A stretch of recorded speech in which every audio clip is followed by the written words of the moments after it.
Thank you. Good evening, everybody, and welcome to the meeting of full council.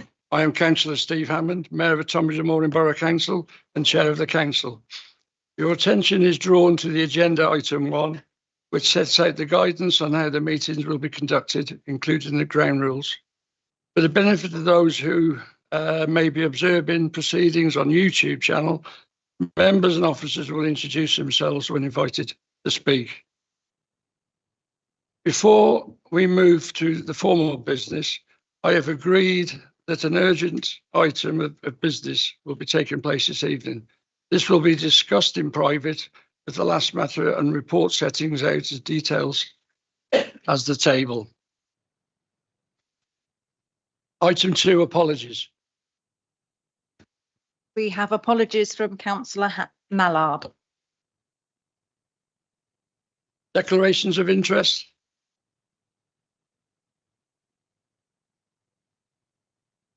Yes, Councillor. Your Worship, as tonight under item 8 we are discussing the winter fuel allowance, as a previous pay of that money, which has now been cruelly withdrawn, I'm declaring an interest.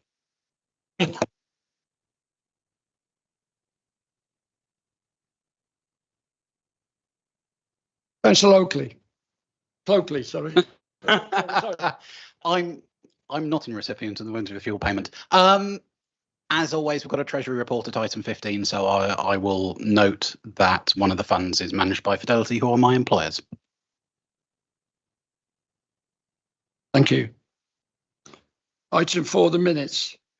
To confirm is the correct record of the minutes of the council held on the 9th of July and set on pages 11 to 20. Do I have an agreement?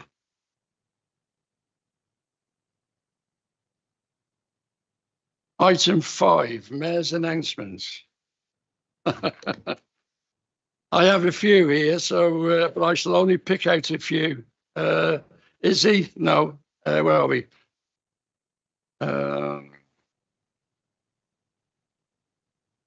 Tonbridge Lions Charity Car Tour. This was organised by Paddy Hopkirk. There was Bentleys, there was E-Type Jags, there was every conceivable car possible. It was 34 degrees heat. I was fully suited and booted, chain, high-vis jacket and hat, and a flag. And I thought I was opening the RAC rally, but that was a fantastic one I went to. London Overseas Magicians League Piano Festival, absolutely brilliant. Me and Penny got there, and it was they were having an argument, and he was a German, but he was a professor of music, and they had 2 fantastic Steinway pianos, and I thought, bloody hell, 2 Rolls-Royce pianos here. And I said to the director of music, are you going to play one of these? He says, it's against my reputation. I said, what do you mean it's against your reputation? We have got a tuner and a technician, and I can only work with a technician. I turned around and I said, well, they didn't have a technician when they made the Spitfire. By this time, Penny pulled me back. And I opened it, and I said, and when I finished, I said to him, are you going to tinkle the ivories? He said, tinkle the ivories? I don't tinkle the ivories. By this time, I got dragged out. I got banned from this, but it was really good, fantastic. What else have I got? 105th anniversary celebrations of RBLI, 105. There was a 104-year-old veteran there, absolutely fantastic. Kings Hill Parish Council Summer Community Party, another fantastic thing. Tonbridge in Bloom, another fantastic for the community, really, really good. The Rutum Festival of Light, well, I was absolutely gobsmacked with that. The girls and, well, the kids made lanterns and put a light in it, and there was people on stilts. We had a firework display. Thank you, Councillor Coffin. It was absolutely brilliant.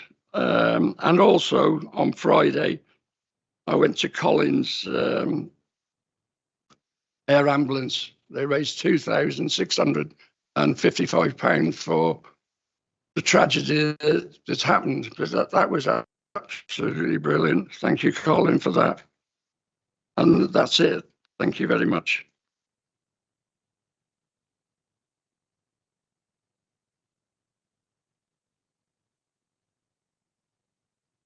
Chief Exec will confirm questions from the public. Is that right? Yeah. That's correct. Your Worshipful, I can confirm that none have been received. Right. Item 7. In accordance with CPR 5.5 of the Constitution, a question has been submitted by Councillor Hood in respect of key performance indicators and proposes changes to be reported. This is attached on page 24 of the agenda. A written response has been provided by the leader, Councillor Bolton, and this is set out in the supplement 1, which is available for members' iPads and circulation this morning. However, to the benefit of those observing YouTube, I will invite Councillor Hood to ask the question and then ask Councillor Bolton to respond. Councillor Hood. Thank you, Mr. Mayor. Key performance indicators are a crucial early warning mechanism allowing officers and members to recognise trends developing in specific areas before they become a significant, harder to resolve problem. The proposal to restrict KPIs to scrutiny select committees as part of an annual report presented by the relevant cabinet member will mean that the quarterly KPIs are seen by far fewer members, which reduces their effectiveness. This cannot be best practice. Does the leader agree that all members have the responsibility for identifying when the council falls short of its own performance targets and that the available data and KPIs should continue to be presented on a quarterly basis to the relevant scrutiny select committee? Bolton. Thank you, Your Worship. Key performance indicators are a crucial mechanism in managing the performance of the council. That is why I've led the council to make great strides over the past couple of years to start from scratch and build a process that does a very good job in assessing our performance and ensuring that we deliver for our local communities. However, it is also clear that the current process of reporting could be made more efficient. Addressing how KPIs are reported were recommended in an internal audit review in April 2024. At present, the three scrutiny select committees and overview and scrutiny committee each get KPIs and consequently are only able to consider their KPIs without the broader picture provided by the full suite. In addition, while different KPIs are reported to each committee, there is a lot of duplication in each of these reports. A key value in our corporate strategy is to provide efficient services for all of our residents while maintaining an effective council. Given the duplication referred to and a need to embed the values of the council in all of our work, it would clearly be more efficient for one report to go to each quarter to Overview and Scrutiny Committee, which would receive KPIs in their entirety. This would enable all members of Overview and Scrutiny to consider and challenge any KPI prior to them being considered by Cabinet. This report would continue to be made available for all members and residents as they are at the moment, albeit in a more condensed form. This will make it easier for members and residents to track our performance. Cabinet members are responsible for performance within their portfolio, so to complement this change, I've proposed that each Cabinet member provides an annual report to the respective Scrutiny Select Committee. This report will include achievements backed up by KPIs and plans for the coming year, and I see it as a new opportunity for members to discuss the work and performance of the council. A Q1 KPI report, including the measures that this question refers to, will be going to Cabinet next month. As such, and subject to that discussion and decision, I look forward to these new arrangements coming into place for the reporting of Q3 KPIs. Thank you, Your Worship. Councillor Hood. You want to respond to that? I don't think so. I think unusually, I think it's best to agree to disagree. Thank you very much.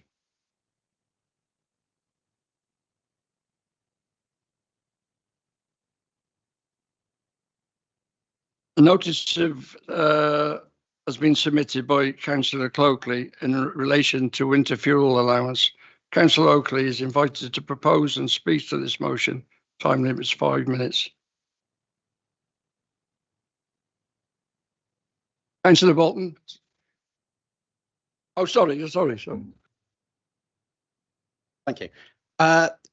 Council, I think we all recognise that the national finances are in a pretty poor state. We've had a number of national and international shocks, a series of former prime ministers and chancellors whose handling of them has varied between poor and catastrophic. And I'm sure we all have empathy for anyone who's got to try and balance the books in these circumstances. I don't want to dwell on the relative advantage or disadvantage of the universal versus means tested credit around here, but I think what we can hopefully agree is that the threshold for the withdrawal of winter fuel payments has been set at a very low level, and also that in introducing it in such a hurry, there's a number of people who would be eligible for this payment because of an appropriate credit that are not claiming it and have not had time and may not even be aware that they need to rectify that situation. This motion does two main things: urges the government to rethink the level of that threshold, but secondly, and more importantly, it asks of us that we do everything we can to ensure that, assuming none of that changes, we do what we can to ensure that everyone who is entitled to support is receiving it. I would urge you all to support the motion. Thank you. Councillor Bolton. Yes. Hoskins, thank you. Sorry, I'd like to second the motion and reserve my right to speak. Thank you.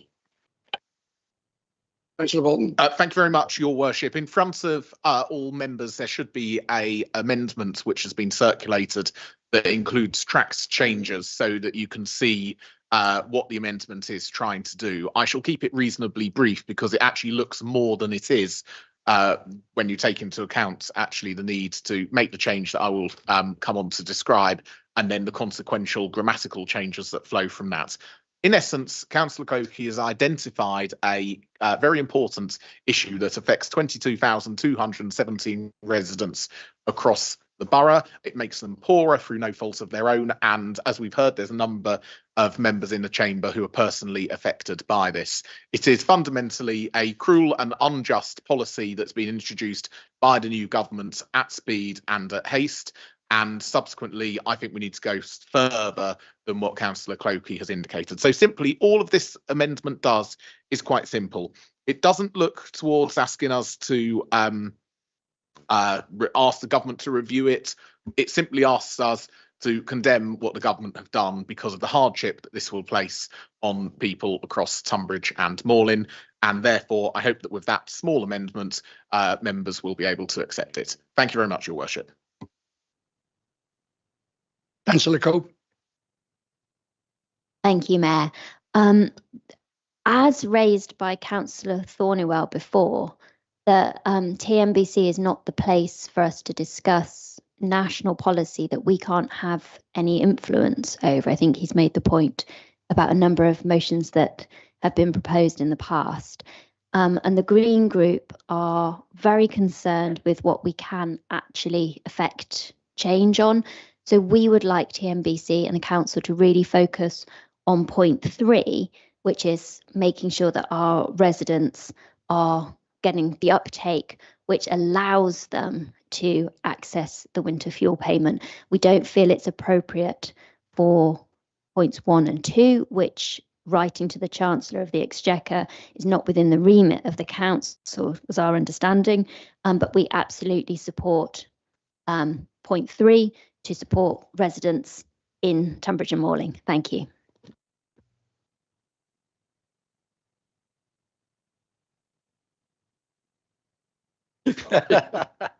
Thank you. I indicated because I wish to second the motion. Thank you. Sorry, the amendment.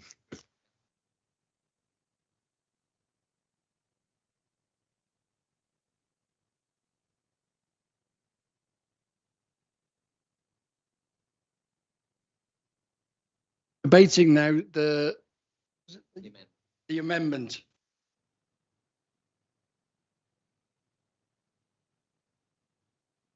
Councillor Hoskins. Sorry, I'd like to speak against the amendment. It strikes me as not being a positive action to take away all the aspects of the proposal which are about constructive action and replace it with a negative condemnation seems to be to not be very grown-up politics. We need to stop just condemning, but to see if we can work together to try and make progress. And that's what the original motion is proposing. So I would urge you all actually to vote against the amendment.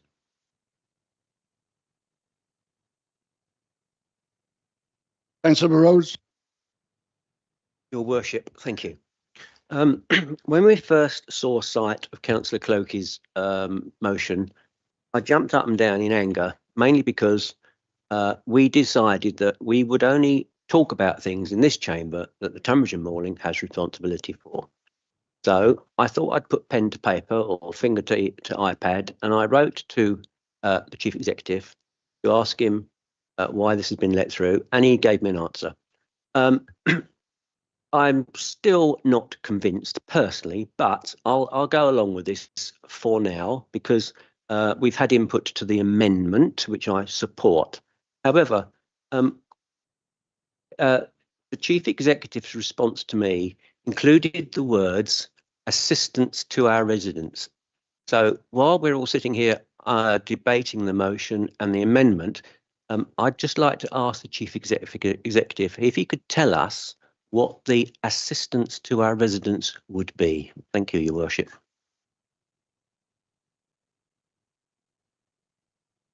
Thank you, Your Worship. Thank you, Councillor Rhodes. So the relevant part of the Constitution that I was making the judgment on is section 5.28 of the Constitution.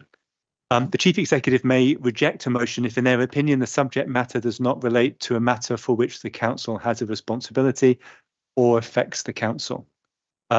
Clearly, as has already been mentioned in the amendment, over 22,000 residents are potentially affected by the withdrawal of the winter fuel payment.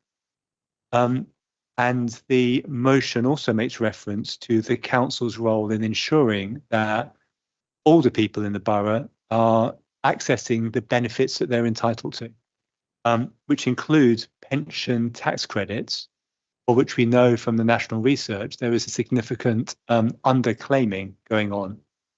And so the Council already assists residents with identifying potential benefits that they're not claiming at the moment and puts them in touch with the organisations that may be able to help them to claim those benefits. So that's my thinking around the potential assistance the Council may be able to provide. I hope that's helpful.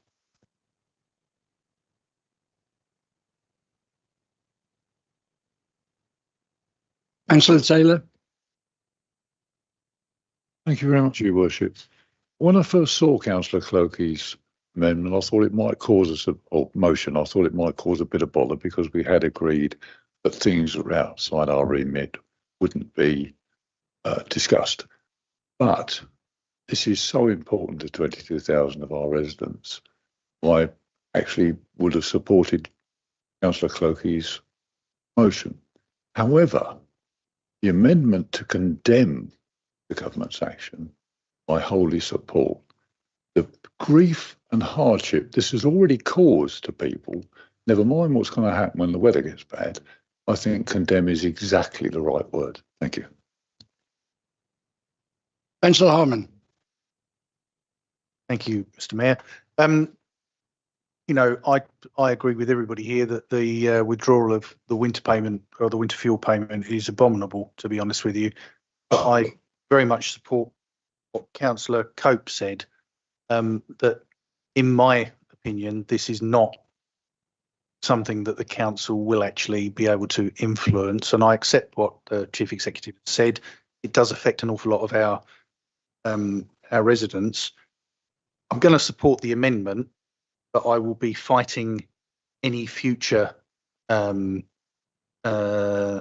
amendments and motions that are brought before us that really we cannot affect. Councillor Hood. Thank you, Chair. Yeah, I absolutely agree with Councillor Cope. I think that this is unconstitutional. I understand why it's been brought forward, and I have huge sympathy for the people who are going to miss out, who are just above the threshold, who are going to find themselves in trouble. And I understand that this is a consequence of a £40 billion black hole that the Labour Party have inherited, but this should never have come to this chamber. We changed the rules and argued against that, because I think that we should look further than the confines of our own borough. But I can't agree with the final, with the third item.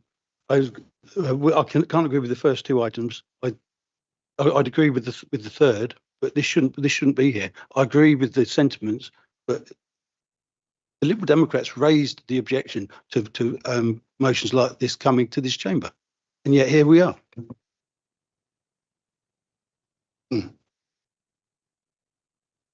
Thank you.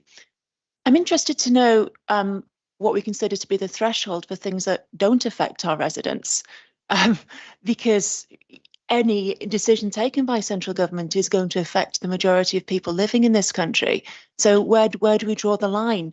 And if it has been agreed that items decided at national level are not within our remit, surely there shouldn't be exceptions to that. Part 3 is within our remit. We can provide help.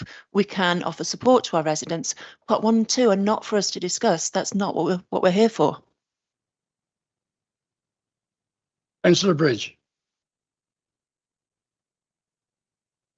Thank you, Your Worship.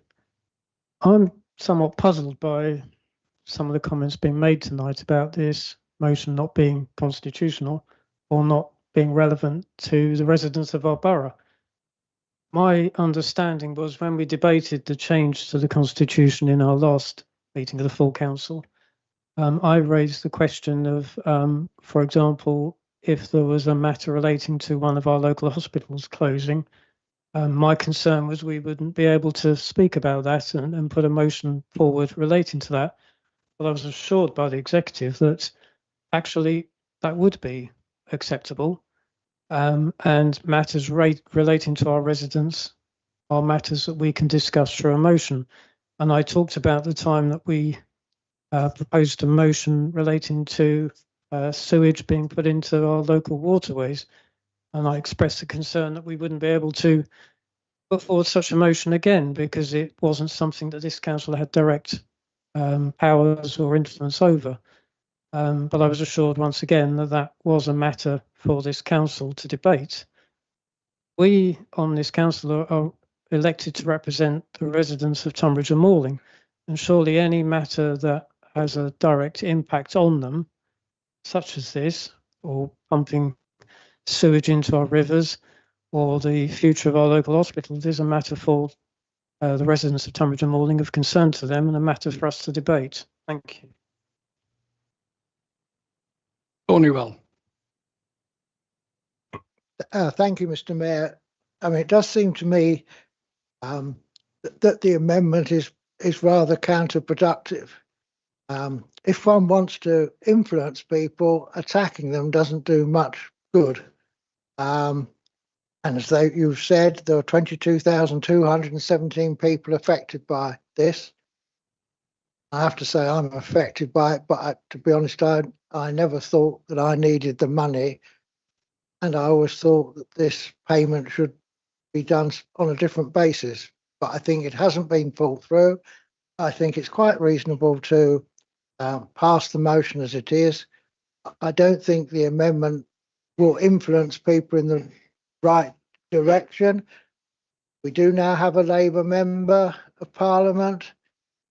He's the one that we should seek to amend, because he's got the to amend this. He's got the power And I know from talking to him that he's had a lot of residents contact him about this very issue. And the way to get change is to pile on the pressure. Councillor Atwell.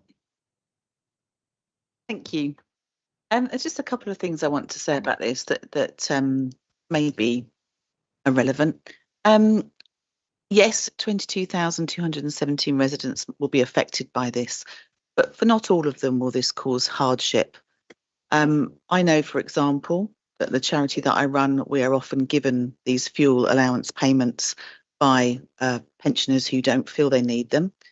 I do think that if we were going to have a debate about whether pensions are too low or whether thresholds are right or wrong, we should be having those sort of debates anyway then, shouldn't we? It seems to me that to say that we now ought to be really careful with some of our low-income pensioners and make sure they're getting everything they should, we should have been doing that anyway. So to do it now as a reaction to something that's happened in the national government feels a little bit showboaty to me. And I absolutely agree with the third point. Some of us are already doing that. There are places where people can drop in across the borough and have those pension credit checks done for them already. That's where we should be putting our time and money because that's something that we can do. I don't disagree that I think this has been implemented very quickly and in a way that has not enabled people to save for the winter. But I think we are in danger of just doing this as a knee-jerk reaction to show that we're lovely people when we should have been doing it all year and for the past 14 years. Councillor King. Thank you, Your Worship.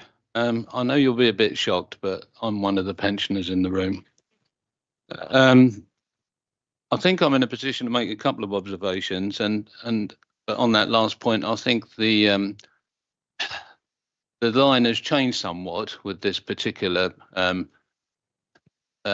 removal of the allowance, because we're now having to look in an area where people didn't think they were had to be qualified in some way as needy.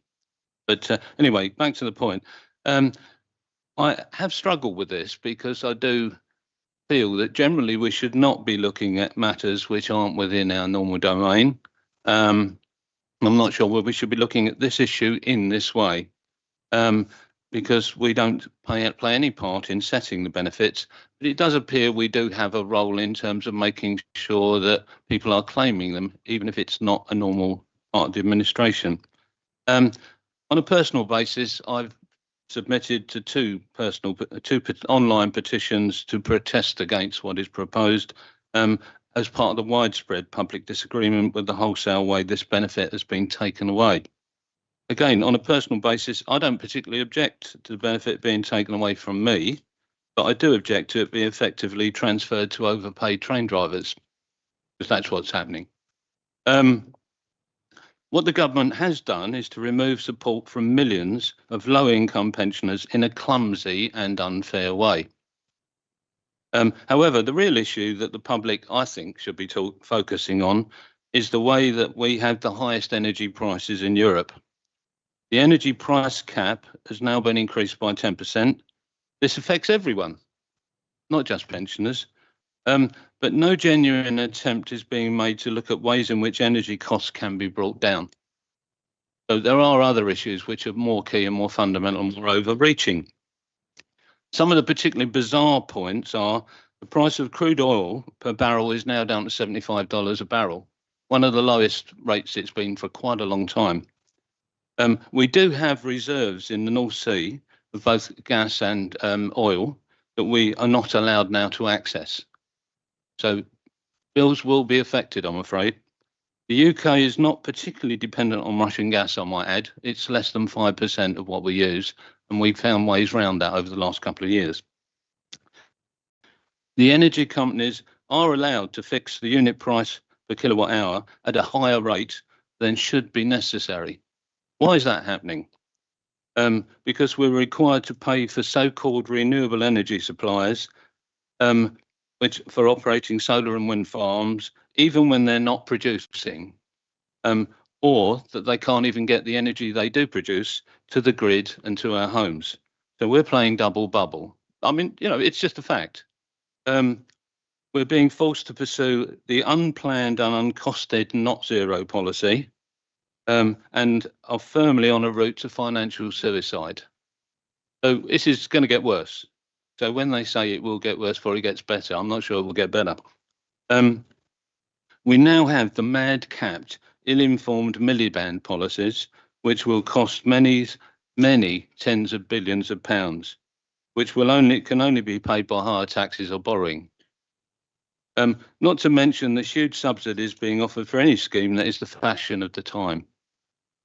Right, I am inclined to support tonight's motion, and I've struggled with it. I think part 3 is the only bit that's really relevant.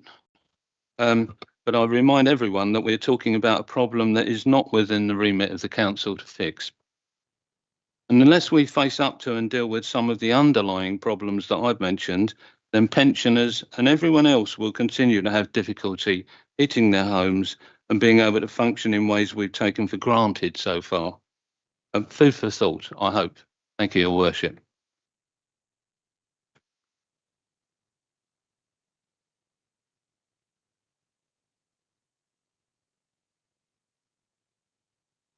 Councillor Barton, you've had one, you can't have another on the amendment. That's fine. Was I just allowed to raise a point of order that we had a item to discuss? And that was a very clear demonstration of why we shouldn't be discussing this sort of thing here and now. Anybody else that wants to speak, or we go and vote for the amendment? Thank you. I just want to speak to the amendment. I'll reserve my right to reply for the main motion until after we've done that. Just looking at the differences here, understand it. I will not vote against this. If this is amended, I will vote for the motion as amended. But there are 2 things I would say about it. The first is that we are asking all the group leaders to sign up to a joint letter to Chancellor of the Exchequer. It would be good if we could get universal support on that, and we're asking quite a lot of our Labour colleagues to write to their party leadership to say they think they've made a mistake. To write to them to say that they condemn the policy is probably a step too far, even if it's what several other groups think. So I would rather have the power of a universally supported letter than the opportunities for extra point scoring. The second point, as Councillor Hoskins made, as amended, we're contacting the government to tell them that we think that what they're doing is bad. That's fine, but it doesn't tell them what we think they should do. The original text has an actionable ask in it, namely that they suspend the policy and rethink. For that reason, I would urge members to reject the amendment and support the original motion, but in any event to support the motion amended or not. So can we vote on the amendment? Show of hands, Alison, is that the right way? Or do you want a roll call? Roll call. We are voting on the amendment proposed by Councillor Bolton, seconded by Councillor Coffin. If you can indicate if you're for, against or abstaining when I call you. Starting with yourself, Your Worship. Councillor Hammond. For the amendment. Councillor Brown. For. Councillor Athol. Abstain. Councillor Banks. Against. Councillor Barton. Against. Councillor Bell. For. Councillor Benison. Against. Councillor Betts. For. Councillor Bishop. Against. Councillor Bolton. For. Councillor Boxall. Against. Councillor Bridge. Against. Councillor Cannon. For. Councillor Clokey. Against. Councillor Coffin. For. Councillor Cope. Abstain. Councillor Crisp. Abstain. Councillor Dalton. For. Councillor Davis, For. Councillor Dean, Against. Councillor Harman, For. Councillor Hickmott, Against. Councillor Hood, Abstain. Councillor Hoskins, Against. Councillor Hudson, For. Councillor Kears, For. Councillor King, Or Councillor Lark, For. Councillor McDermott, For. Councillor Memmott, For. Councillor Oakley, Against. Councillor Oliver, Against. Councillor Palmer, For. Councillor Parry, Against. Councillor Pilgrim, Abstain. Councillor Rhodes, For. Councillor Roud, Yes. Councillor Tanner, For. Councillor Tatton, Against. Councillor Taylor, For. Councillor Thornywell, Against. Councillor Tunstall, For. and Councillor Williams. For. That is 22 members voted in favour of the amendment, 16 voted against. We had 5 abstentions. That motion is carried.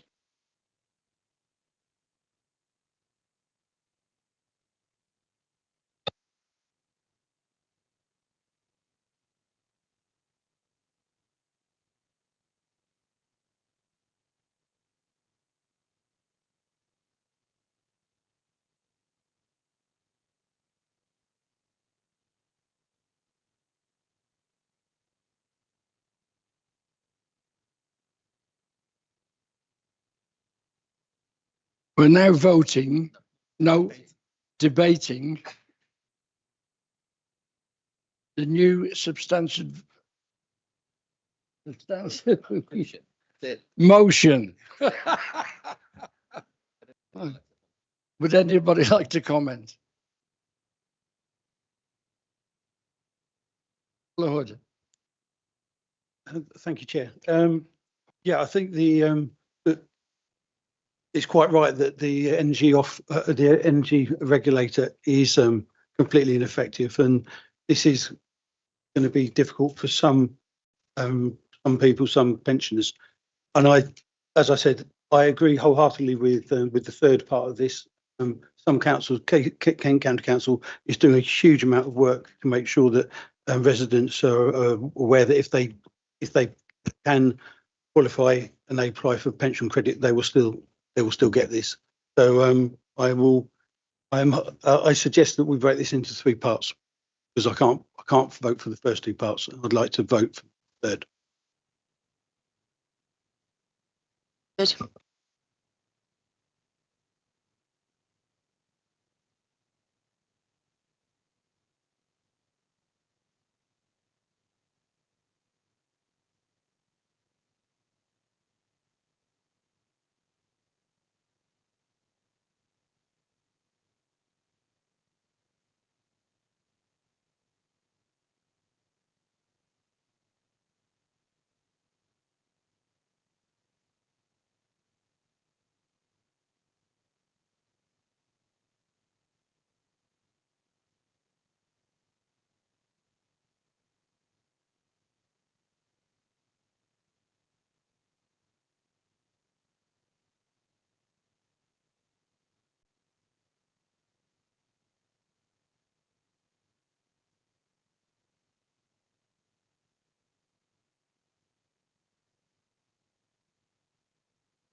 Okay, thank you. We're going to vote I on. wish to raise a point of order because I don't know precisely what I'm voting on. We're going to break it down in 3, 1, So- 2, and 3. Yes, so are we keeping council notes under winter fuel payments down to pensioners into fuel poverty, and then council is asked to, and then it's 1, 2, 3 as per the amendment. Is that the position?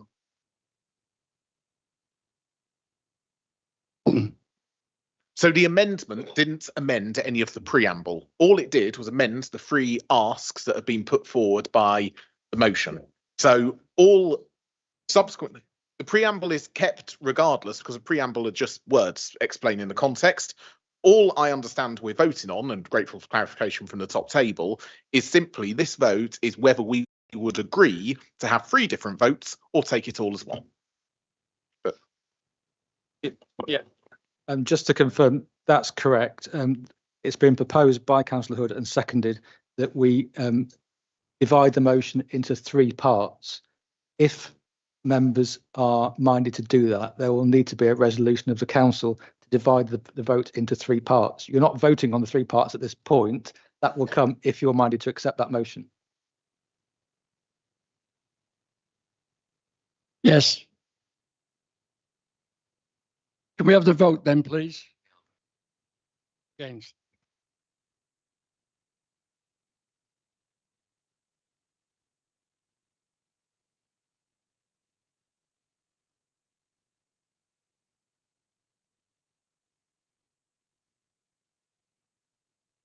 Yes. I had my hand up to actually discuss that point. And as a proposer of the whole motion, the way it's been amended, I would personally like to have 3 votes, because I also would like to oppose the amendments 1 and 2. Thank you.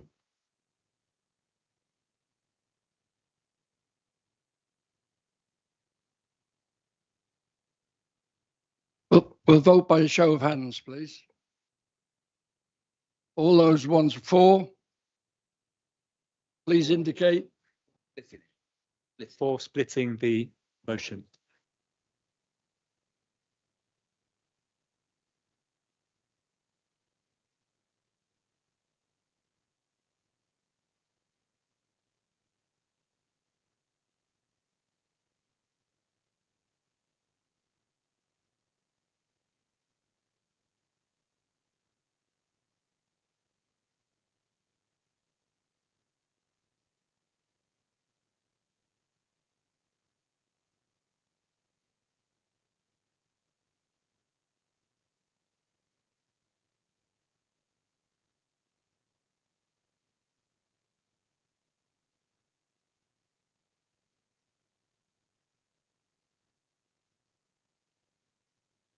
Against.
Can we put this motion to the point?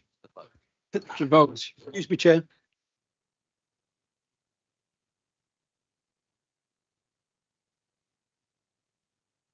Councillor Hood. In light of what's just happened, I'd like to ask for a recorded vote.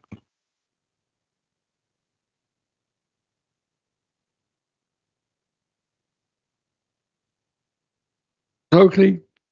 If no one else wants to, I will use my right to reply and sum up on the motion before we vote, if that's okay. Thank you. Thanks, everybody, for that debate. I know there's some concern about parts 1 and 2. To me, part 3 is the most important part of this motion because it's the part where we are most likely to be able to do good. The motion as amended contains a letter. It's there. It may help. Who knows? I'm faintly alarmed that I have caused vigorous exercise amongst some of the membership, but it's certainly not my intention. I hope, as amended, people will vote for the motion.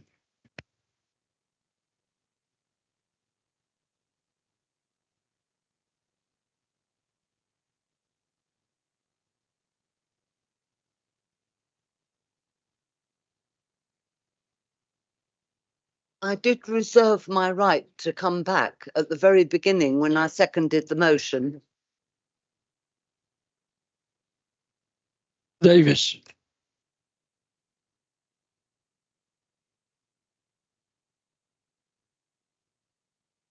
Can we just clarify exactly what we're voting for? And the show of hands wasn't conclusive, or what? Well, what are we voting on, please? Just to explain, the previous vote that you took was whether to split this vote into 3. That vote was lost. 22 members voted against splitting the vote, 21 members voted in favour. So what you are now returning to is the motion as amended by Councillor Borton. Councillor Hoskins. Thank you very much. I did reserve my right to speak right at the very beginning when I seconded the motion as a whole. I am actually extremely unhappy about what's happened, but I think it's really vitally important that we don't lose the positive aspects of item 3. It goes counterproductive to all my political nature, actually, to just write letters condemning. I don't see that lobbying on behalf of our residents is against what we as a council should be doing.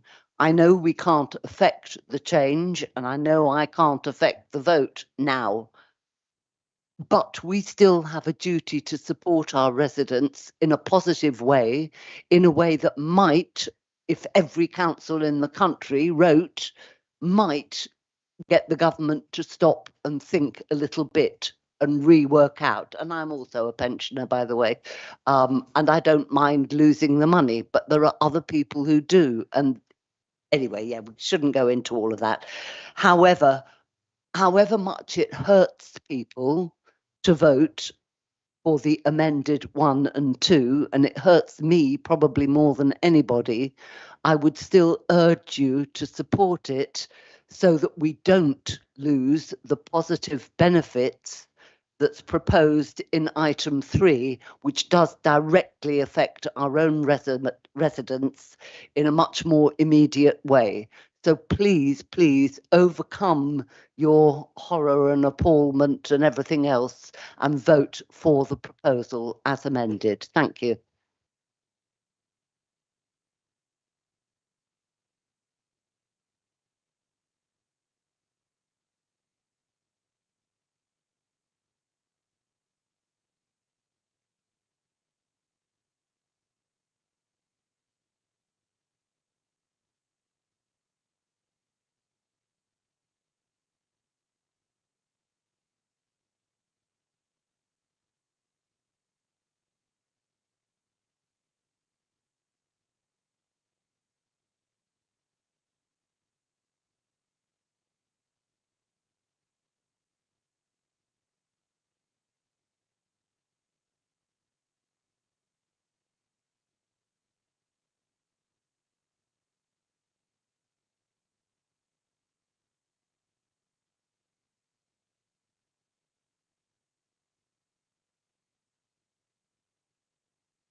Thank you, everybody.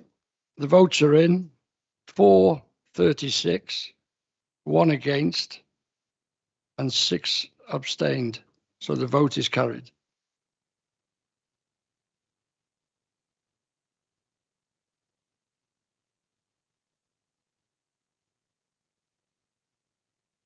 Item 9. In order to facilitate the proper consideration of the next 2 agenda items, which are in a planning application and are listed building content, and in accordance with CPR 11.1 of the Constitution, the procedure rules will be suspended and the council resolve itself in a planning committee. Rules relating to a planning committee, such as public speaking, would also be applied and set out in CPR 16.1 of the Constitution. Robin Gilbert will present details of both applications reported from the Director of Planning, Housing and Environmental Health and attached to pages 29 and 59. James Bailey, Head of Planning, is available to participate in any of the discussions and respond to questions, which will be discussing both applications together and will vote on the matter individually. I understand that Adrian Stanfield is unable to participate, provided legal advice on these applications, as he is representing the Borough Council. Our locum solicitor is present, and I invite her to introduce herself.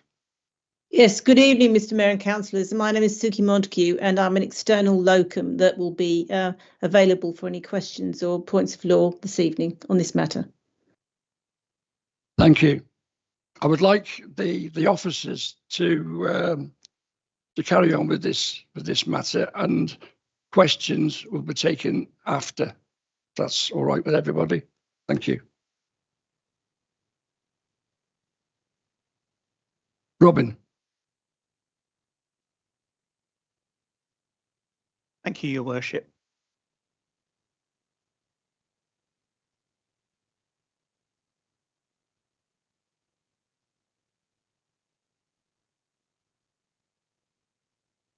These 2 applications before you seek full planning permission for external alterations to Gibson East, including additional external doors, plant enclosure, photovoltaic cells to the roof, and external ramps to new and existing doors, creation of a brick-clad store and adjacent vehicle compound to the south end of the site, a detached refuse store, external emergency generator, cycle parking and alterations to the parking and circulation route around the building facilitated by the removal of the link corridor between Gibson East and West. The removal of the link corridor and the reinstatement of the east elevation of Gibson West is also subject to an application for listed building consent. Those of you not too familiar with the building, we're in Gibson West at the moment, and the new building is Gibson East. Gibson West is a listed building, Grade 2 listed.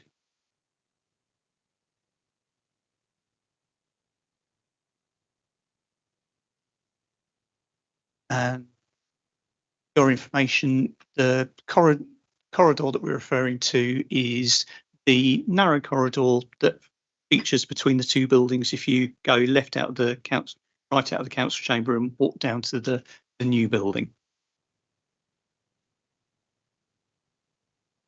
The removal of the link corridor would restore the appearance and setting of the Grade 2 listed Gibson West to that of the original building, and will not cause any harm to the significance of the listed building, and will indeed improve the overall character and appearance of the building. The works to the external appearance of Gibson East do not fundamentally change the overall character and appearance of the building. The changes to the internal circulation route would provide appropriate access for all vehicles serving the site, and it is considered that the resultant parking provision is appropriate. The existing footway through the site from Cape Reed Wood is to be retained. The proposed external store building would be single-storey and brick-faced, utilising the bricks reclaimed from the demolition of the link corridor to ensure that it blends in with the appearance of the Gibson East. The siting of the store building would not be considered to appear highly prominent by virtue of the surrounding woodland and trees and the existing built form at the site.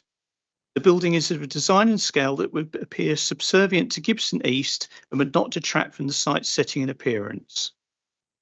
The siting of the proposed store would not have a detrimental impact on the setting of the listed building, Gibson West, and the position in the corner of the site is suitably separate from Gibson West, and the design of the structure is such that it would not harm the character and the setting of the listed building in general. The proposed store is sited approximately 20 to 25 metres from the nearest residential properties in Tempest Road to the rear of the site, and as such would not result in a loss of light, privacy or outlook that would be detrimental to residential amenity. The storage building and compound is needed to replace the garages currently used for parking and ancillary storage in front of Gibson West. The site is currently part of the car park. Due to its ancillary use relating to the overall site, it is not considered to generate a significant increase in noise levels at the site boundary that would warrant the application being refused. Similarly, there is an emergency generator proposed to be sited close to the boundary of the site. This would only be needed in emergencies such as power outages, and its location is not considered to have an adverse impact on residential amenity of nearby properties, as its noise level can be controlled by condition to ensure no disturbance. The area surrounding the southern part of the site is designated as ancient woodland. The ancient woodland is outside the development area, but normally, and in line with standing advice, there should be 15-metre buffer zone between the woodland and any development to ensure its protection.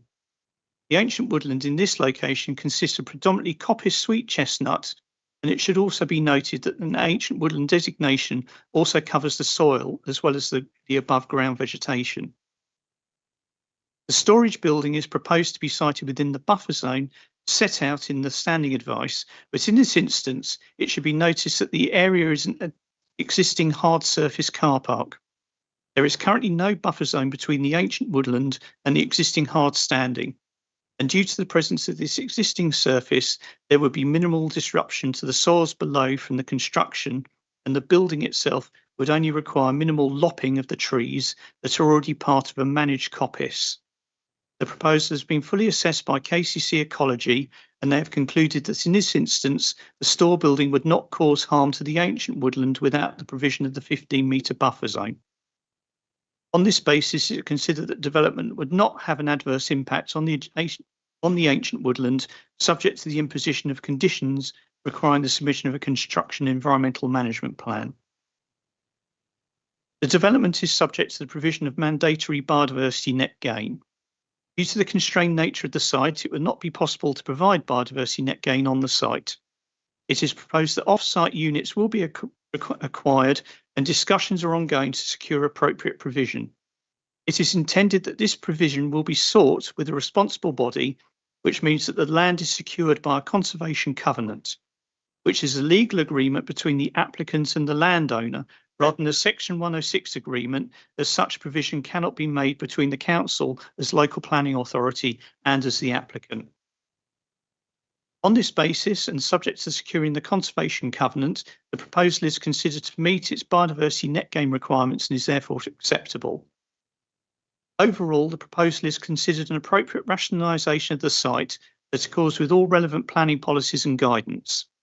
The development would not have a detrimental impact on the surroundings or listed building and provides for appropriate off-site biodiversity net gain.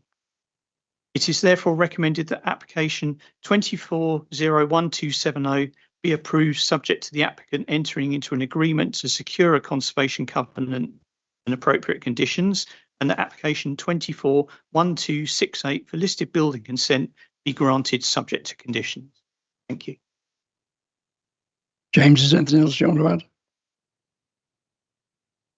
Sounds fine, Your Worship. Can I just remind members that when we go into the next discussions, because the presentation is a combined presentation on the planning application and the works for the listed building, that if you're going to debate elements, if you could just be very clear which part of the application you're wishing to discuss, so we can make sure record that.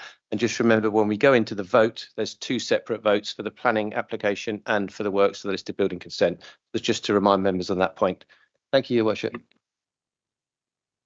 Can we invite Christopher Burrows at HMY Architects to address members, as we are dealing with both the applications together and speaking time is 6 minutes.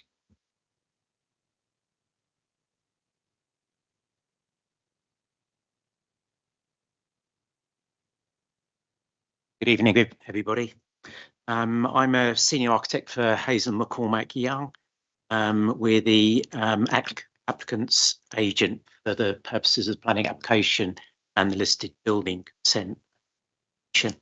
The statement which I've prepared really repeats many of the explanations of the project which have already been made, but cover it anyway.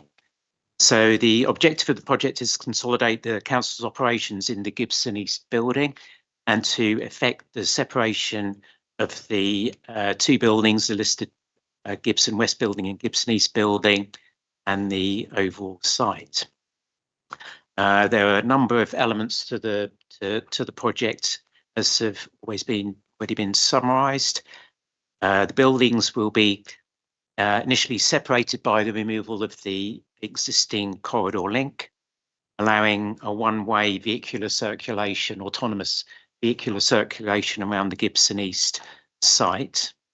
And the separation will, following the removal of the corridor link, the east elevation of Gibson West will be reinstating the listed building to its original appearance. In detail, this will involve some replacement of existing brickwork and mortar to match the existing, and the reinstatement of timber sash windows to the adjacent. The division of the two sites will be in a very light touch boundary in the form of a biodiversity promoting mixed species hedge, so that the nature of the boundary between the two sites won't compromise the appearance of the facade of the listed building.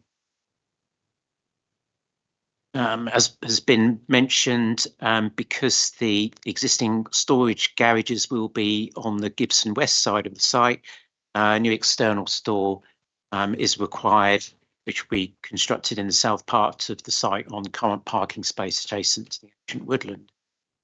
While this is close to the ancient woodland, it's been designed to have limited or minimal impact on existing trees. As is common practice, we've had tree survey and impact statement prepared to demonstrate the extent of root protection areas and other matters. Other locations for the store were considered at the request of the initial representation by Kent County Council ecologists. So we submitted information on an alternative location on the north part of the Gibson East car park, but it was found to be practically or visually unworkable. The store would be very visible from Gibson Drive, and also the access logistics were preclusive. As has been mentioned, the store will be faced in bricks reclaimed from the demolition of the corridor link, thereby matching the modern building and preserving embodied energy. Secure vehicle compound is located next to the store with electric vehicle charging points for council. The only other additions to the site are an external plant enclosure, a cycle shelter in the location of the current cycle hoops, and a new covered refuse store. In terms of the changes to Gibson East, they're really quite minimal, comprising the addition of a small number of new external doors, the addition of ramps at existing and new entrances to improve accessibility, and has been mentioned the addition of photovoltaic panels on the south-facing. So in summary, the project will provide more sustainable and efficient offices for the local authority in the Gibson East building, whilst restoring the listed Gibson West building.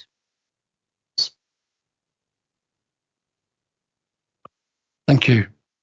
Can I ask members to comment on this? Councillor Taylor. Thank you very much. It's a bit of a side issue, really. Solar panels. We've just installed solar panels on our sports hall and bowls club. And we were advised to install lithium batteries at the same time because the price of them has come right down, which means it evens out the power from solar panels. But I also found out you can charge solar panels from the mains. So why do we need a generator? Thank you. Robin, James? I think that's really a planning matter to consider in terms of the need for the generator. That's really, we're duty bound to assess what's been submitted as part of the application details, and it's really for the applicant really to answer the question of the need. I mean, I know why it's there in terms of backup measures, in terms of we have emergency planning roles, other measures that we need to do, but I'm really not expert to answer your question in terms of lithium batteries or the need for that. That would really have to be down to the applicant, but members would have to look at the proposals. Is the positioning and the location of the generator acceptable in this instance? So that's all I could answer on that. Thank you, Your Worship.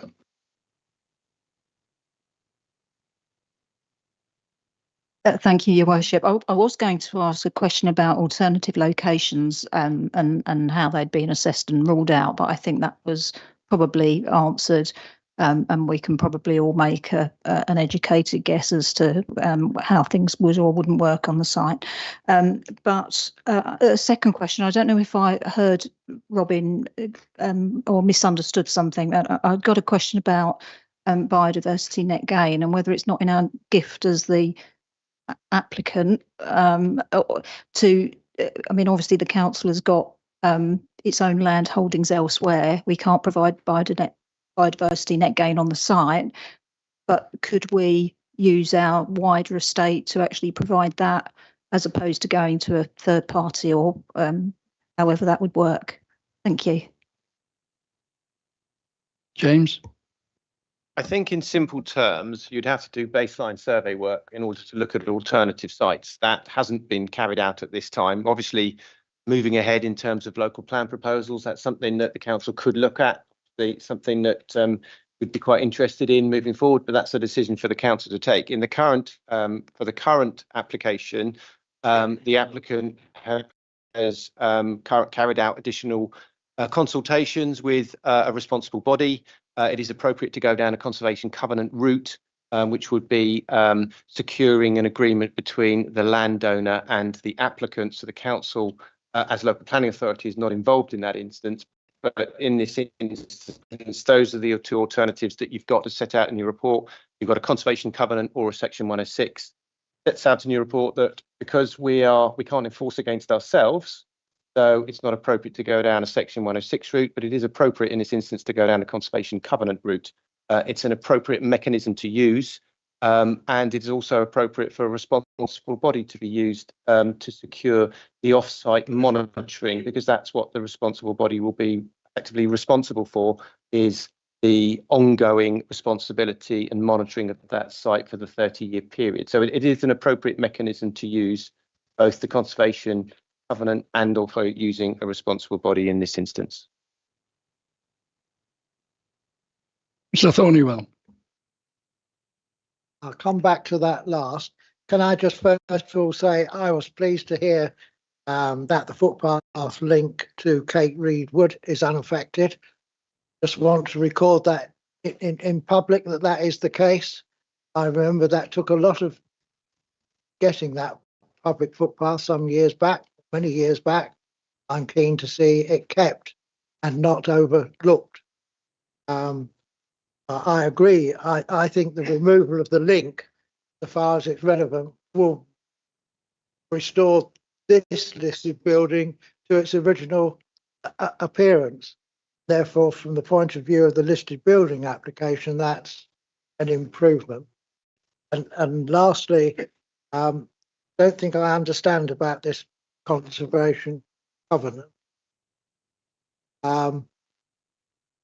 Is this a covenant?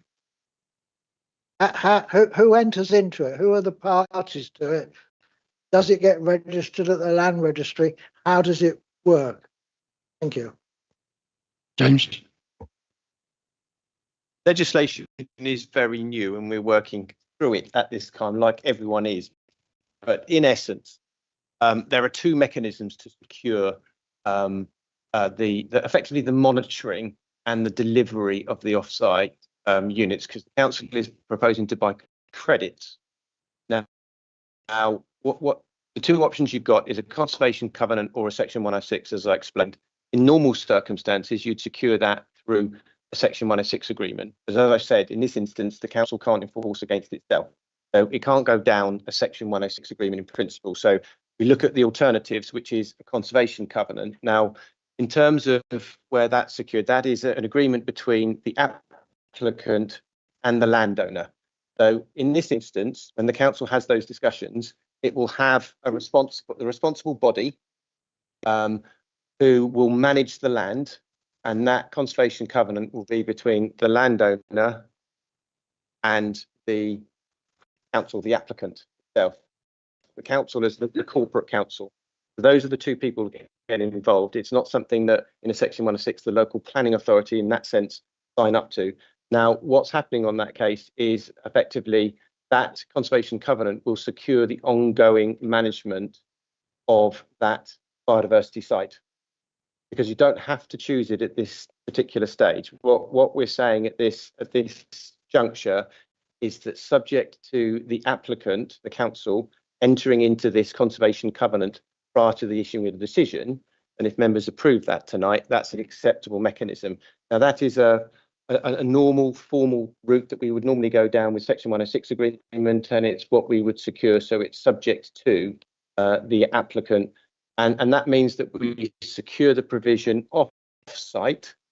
That's secured before you issue the decision, and obviously we secure the monitoring and management of that site to make sure that that biodiversity is retained for that 30 years and monitored for that 30 years.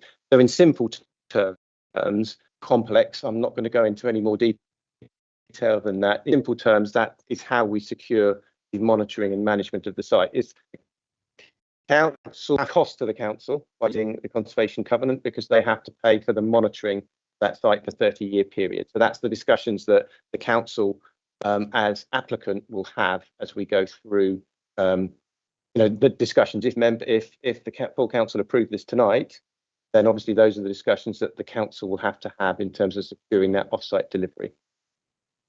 I just come back, Mr. Mayor, on that. Yes. I think I understand that to a certain degree. Talked about 30 years. So what happens if these buildings are sold and they no longer are owned by the Borough Council? Does that carry on to a subsequent owner?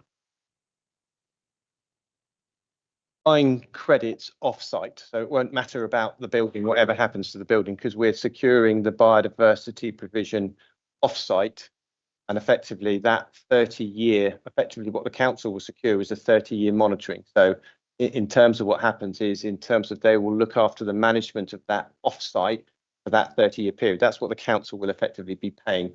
It can't deliver it on-site due to its inability to do it, so it will be utilising that off-site, but it won't affect whether the council decides to sell the buildings at all, because you're securing that biodiversity net gain off-site. Thank you, Mr. Mayor. Councillor Hood? Blimey. Thank you very much, Chair. It seems that tying the council to this unsustainable location is becoming more expensive by the minute. The Biodiversity Conservation Covenant, can someone please clarify who enforces the covenant? It seems to me that I think maybe not, it's not for this meeting, but we really do need clarification about how much this covenant is going to cost. I think it's important that we understand why we are unable to do this directly. Is the reason that we aren't doing this directly using land that is available to us because we have to have a very clear kind of line between the council as the applicant and the local planning authority? Is that the reason that we're having to go through this considerable extra expense? Because I think I think many members and parishes in the borough would have a very clear idea of areas where they would like to see biodiversity net gain in their neighbourhoods. So can someone explain to me, are we having to go down this route in order to make that clear distinction between us as applicants and us as the local planning authority? I mean, in short, without going into too much detail, we can't provide the mandatory 10% on site. So the council can't, and that's been shown through the matrix, and it's been substantiated by KCC Biodiversity, who agree with the principle of an off-site delivery. So the next step to that is then to look at how do we deliver. Obviously, you know, the council has its own assets, and the initial question to the applicant was, you know, could we look at any of those off-site assets? The issue is we haven't got any baseline surveys to look at the council assets at this particular time. So in order to do that, you know, as I said, this is very new in terms of biodiversity net gain and provision. So you then go to the next stage of looking at, which is on the Kent Wildlife Kent list in terms of the register. We have a register in terms of where you've got you know, landowners who are prepared to look at biodiversity net gain and what the council is looking at. So it's a perfectly legitimate option that the council is looking at in terms of looking at off-site delivery. In terms of the planning application, you members will know that in terms of material consideration, we looked at a sort of cascade approach to BNG, which is on site first, and we go to a cascade in close proximity, and then we go sort of borough wide, and then only externally we go outside of that. So the application has had to consider those various steps as the material consideration in terms of our interim policy, because we haven't got a policy on that. But it's a legitimate way for the council to look at, and because you know the Kent Wildlife Trust register is new companies are registering themselves. We will be, I hope, I can't speak for the council, a decision will have to be taken on that. But, you know, speaking on behalf of the terms of the local plan team, I hope it's something that the council looks at in the future, because we've got assets, but there's a process we have to go through in order to actually effectively have our land registered. There's baseline surveys, there's a lot of preemptive work that has to be done for you to be considered suitable for biodiversity delivery, because you've also got to look at a 30-year management plan. So council's going to have to look at, what does it want to do with its land for 30 years? So what we've got is a legitimate option that we've got, that the council have looked at as applicant to secure an off-site delivery, and that is being secured through not the Section 106 process, but we can't, as I said, through the legitimate conservation covenant process, which effectively is between, as I said, the applicant and the landowner. Now, what happens with that is the fact of, because you're having to effectively pay for the baseline surveys, you're having to pay for that site that has effectively been reserved for biodiversity net gain, you're having to look over that 30-year period. And then what will happen is there'll have to be surveys carried out at regular intervals over that period to ensure you're delivering the biodiversity net gain that you'll say you're delivering. So it is a legitimate route to go down. The council has, you know, perfectly got that option to go down that particular route. But what it's not required to do at this stage, and you did mention the issue of cost and enforcement, we wouldn't have that information as the local planning authority, because that's for the applicant to look at. It's not something that we need to know as part of the application process, because you'll notice the resolution says subject to the signing of the agreement. Now, if members approve tonight, there will have to be a discussion between the applicant and the responsible body to secure what those costings are and how they move forward with that conservation covenant. Because what we're saying is that there's a resolution to approve subject to that conservation covenant being signed. So you'll have the assurity that effectively permission wouldn't be granted until that detailed discussion has been had and secured. So that's what members would have as part of that conservation covenant. It is new, the whole process of securing biodiversity, both on site, off site, by units. It's a very new, and it's taken a long time to get where we are at the current time. But we have that guaranteed, and you've got the legal officer on this call if you wish to ask any questions on the legal side in terms of the conservation covenant and the surety that you get with that. But we are being advised by KTC Ecology that this is the appropriate route to go down, and obviously we've had discussions with our own legal team in delivery of. Councillor Hood. Yeah, so thank you very much for that.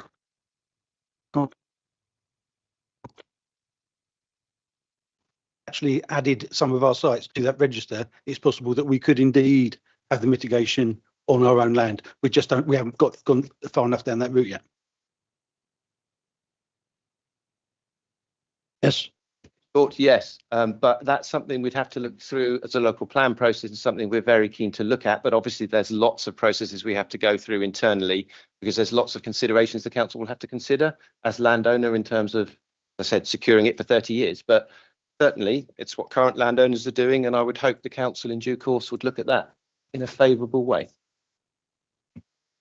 Councillor Harman. Thanks, Your Worship. I don't have a major problem in terms of the covenant. I think it's it's an acceptable way of going about things, and it seems like an obvious thing. We haven't got ourselves in a position where we've set the baseline, so we don't know, we can't do it. We're going to buy it off site. What I am a bit uncomfortable about is that we don't have an indication of the cost. And you're saying that this will be subject to that covenant being agreed, but we don't know, is that £10,000? Is it £1 million? What's the figure? We don't know. And I think that's relevant to actually making this decision as to whether we go ahead or not. As is it going to cost us an absolute fortune, or is it a few quid? What are we talking about? Mr. Mayor, I think I just need to clarify that the council now is acting as the planning authority, not as the landowner, and therefore I'm assuming that the planning consideration does not include the cost that the landowner may or may not incur through the action that it takes. You'll surely agree that makes it very difficult for us to make a decision, because we haven't got all the information. We've got two hats on. We haven't got all the information. Mr. Mayor, can I just reinforce the point?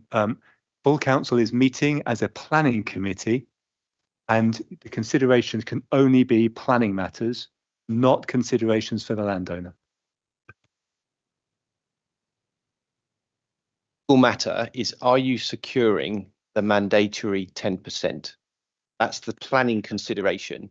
Are you securing, because there's a mandatory requirement for 10% delivery, do the proposals in front of you with the recommendations secure that 10% delivery? And your officers are advising you that by virtue of the conservation covenant, you would have the assurance that that would be delivered in terms of the purchase of units. In terms of the other matter and costing, it's not a planning matter for consideration, because that's for the applicant. And as I said, in the conservation covenant, that's for the applicant and the landowner to have those discussions. We would not get involved in those, because that's a commercial decision in effect. It's not a planning consideration that we need to take into account tonight. Thank you. Councillor Tartan. Thank you, Your Worship, and thank you to James for the clarification on all of that. Can I just ask, do we know whether the BNG will be delivered within Tunbridge and Malling, or are we having to go outside of the borough to provide that? Just as a point of interest. Thank you. It's being discussed with Kent Wildlife Trust, so it will be a site that's on the Kent Wildlife Trust list.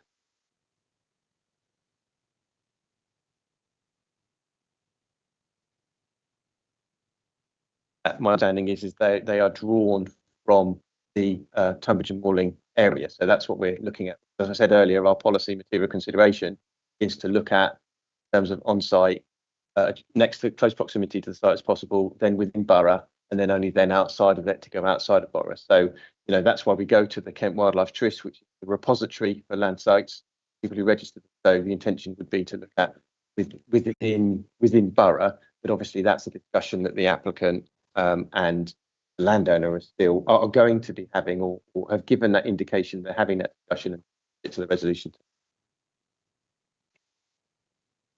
Councillor Palmer. Thank you. This is not actually on topic, but if we're not considering it now, if it's not part of the discussion now, when and where are we discussing the consequences of the covenant, the money, and how what we're going to pay for it? Which committee would it come to? Finance, or is it planning, or is it? It's not a planning matter.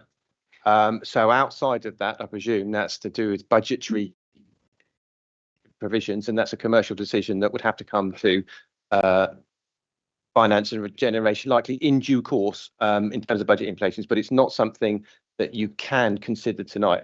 And I say can, it's just not a planning consideration.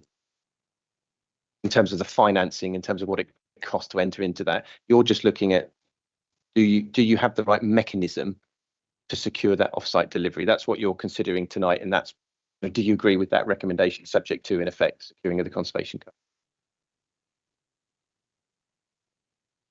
Sir Parry. Thanks. It was just to, I think, reiterate what Councillor Harman and Councillor Palmer have just said. Really, I do understand now with this that we're looking at it purely from a planning point of view, and that I'm pretending that I don't know. I've no relationship to the people who are putting in and seem to have a limitless budget as to what they want to spend on this. And I admire their integrity in wanting to take such steps towards doing these things without even knowing how much they cost. So I'm happy to proceed on that basis, but I do agree with the concerns that have been raised, and very much hope that at some point that we're able to look more closely at the money we have spent up to now on architects' fees and the likes, and some of the other costs that are involved, especially with so much uncertainty about the future of, both buildings. Thanks. Bolton. Just to emphasise this point, because we're here to discuss the planning application and the list of building consent, as all of the officers have said tonight. Obviously, in the council, in its capacity as landowner, will then have a project to drive through, both in terms of implementation on Gibson East and also Gibson West. That will be coming to the relevant committees, and committee that be the Finance, Generation and Property Scrutiny Select Committee, as and when appropriate. Really, there's quite a lot to do if these applications go through now, and the council, in its capacity as landowner, and quite a lot of decisions, detailed decisions for this council to make.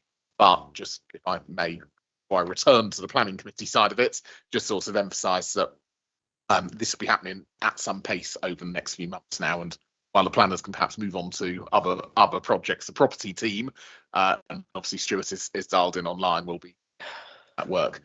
So thank you, Chair. I'd like to propose a planning permission is granted, and I'm looking for a seconder. Yes, Bob. Yep. Seconder. Thank you. Oh, sorry. No. It's gone on long enough. Sorry. Those in favour?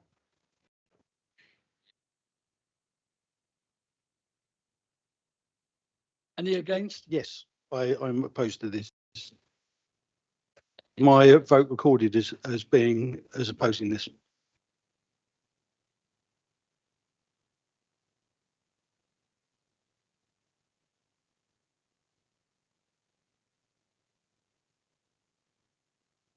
Item 10, list of building application. Recommended at 7.1 of the report on page 67 is granted listed building content in accordance with details, conditions, reasons set out in the report, subject to views of members. I'd like to propose this as a list of building content. Thank you. Agreed? Anybody against? No. No abstentions? No. Extensions. Item 11, leaders' announcements.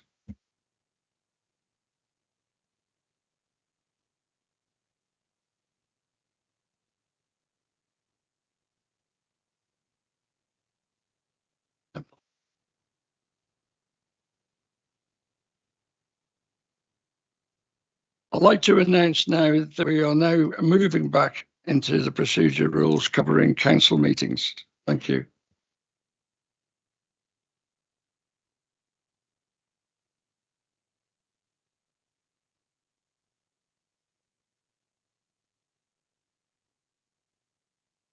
Item 11, leaders' announcements.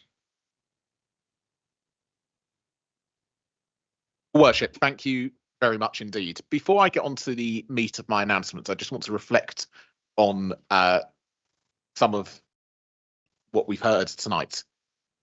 We are here getting to this item at 4 minutes past 9 because we spent a significant part of the agenda tonight debating a motion that was put forward apparently in the best interests of residents across Tunbridge and Moorland, and there is no doubt that there are so many thousands of people affected that it was right that we debated it. But it girds my loins somewhat that we end up hearing the hearing a lot about having to work collaboratively. The motion we had before us was a copy and paste of something that the Association of Lib Dem Councillors had put together. It's been articulated to Lib Dem groups up and down the country that they should submit this. Now, the Tunbridge and Moorland Borough Council Conservative Group, despite getting similar advice from the Conservative Party, doesn't ordinarily do this. And obviously we've seen and we made the change in July to the Constitution to try and safeguard against such motions. So if the Lib Dem group would like to continue to play politics, then they will hopefully get the appalment that Councillor Hoskins got tonight, as she said herself, when perhaps they don't get what they want through the council. But I think it's important, actually, that we all start working together and that we're open and honest about the intentions and the source of where we get our information from. Because my priority, I know certainly those in my group and many other groups too, is to, excuse me, this is leaders' announcements, not Councillor Hood's announcements. Hey, can you wait until he's finished, please?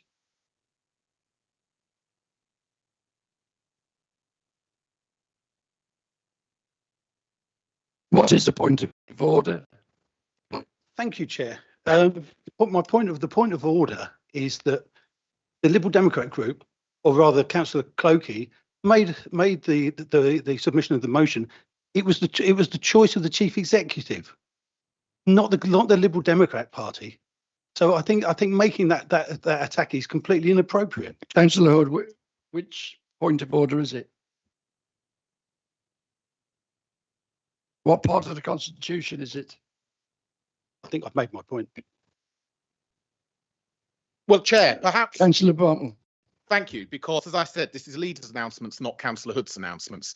Points of order are on procedural matters, and if a member claims to submit a point of order but cannot identify the part of the Constitution that they wish to object to, that is not a point of order. And as I said earlier, we're here to work together. This group is working together. I would encourage everyone across the chamber to work together. That's what we're in this for. That's why we all stood for election. Let's park our party politics at the door. That's what we're doing. That's what other groups are doing, I hope. But anyway, I'm going to focus these announcements on the issues that this council actually can influence, on what we're doing for residents, on the purpose of this council. And there's a lot of great work that's happening up and down Tunbridge and Moorland. And we know that we've got a lot of work to do. We know that we need to deliver a local plan. And it was when I was last in this council chamber that we were really gearing up to proceeding with our Regulation 18B consultation. And unfortunately, we had to park that because the goalposts were moved significantly by the government. And they put us in a really difficult position where we're eagerly awaiting the publication of the new National Planning Policy Framework. Because what they're doing is they're asking us to find sites that will deliver over 600 more homes than we are delivering at the minute. So it's over 1,000 in total. We're delivering about sort of 400, give and take, a year at the minute. So we've got a really, really important challenge on our local plan, where again, we need to work together. We've got area planning committees that are going to come under increasing strain. because the presumption in favour of sustainable development will become more and more pressing as we go forward and as we develop and look to control development as best as we possibly can across the council. We're going to have to pick up the pieces from our paused local plan once we know what the parameters are, once we get the revised version of the National Planning Policy Framework. The planning team are looking quite carefully at the minute about how we can actually deliver this. But the reality is we don't know for sure until we get the publication of the new NPPF. So we're going to have to look very, very closely at this. We also have to continue our work to support the most vulnerable in the community, and not that will come from the government or by some members in the chamber get us down. Look at what we're doing at Larkfield Leisure Centre. This autumn, we've got a £1.6 million investment that started to deliver the latest carbon cutting technology and new changing facilities. We've got a focus there on our additional solar panels, improving insulation, and obviously the air source heat pumps to service the fitness pool. The changing facilities are going to get new cubicles, toilets and flooring, obviously with temporary changing facilities while this work takes place. You've got 180 solar panels fitted earlier this year, which are saving around 16 tonnes of carbon emissions annually too. All of this being a very visible example of this council implementing its climate change strategy to do the right thing, to do what we have asked and our residents have asked us to deliver.